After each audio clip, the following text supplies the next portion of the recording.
Cela dit, concernant d'éventuels aveux, c'est une autre paire de manches. En septembre 2016, des enquêteurs se déplacent pour tenter d'en obtenir de la part de Rodney, mais force est de constater qu'il n'est plus que l'ombre de l'homme qu'il a été. À maintenant 73 ans, le criminel est alité en permanence et il croupit dans une cellule de prison miteuse. On peut même dire que le personnel a l'air de faire le strict minimum le concernant, vu que, par exemple, ça fait visiblement un sacré bail que ses ongles de pied n'ont pas été coupés. Malgré tout, à la vue des photos de l'endroit où a été retrouvé le corps de Chris, il parvient à prouver que, même s'il est grabataire, sa mémoire est toujours intacte. Sir, you look familiar? What do you mean by part of your area?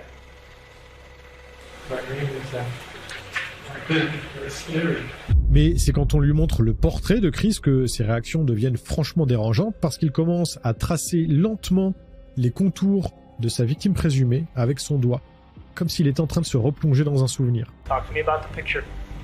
What picture? The picture that you're pointing at. What's on your mind? Talk to me. Talk to me. Tell me about that girl.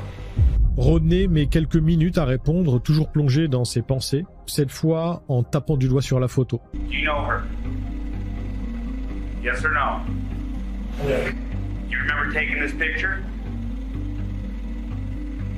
Yes. Okay. Now the question is, Mr. Alcala, how did she end up dead? Did you kill her? Yes or no, sir? Si on en croit Rodney, il a effectivement photographié Chris à l'endroit même où son corps a été retrouvé, mais après l'avoir photographié, il l'a simplement laissé repartir. Faut bien avouer qu'au vu de tout ce dont on le sait capable, c'est assez peu crédible, pour ne pas dire pas crédible du tout. D'ailleurs, les enquêteurs n'y croient pas un seul instant, et ce qu'il a dit suffit de toute façon à pouvoir l'inculper d'un 8e meurtre avec préméditation.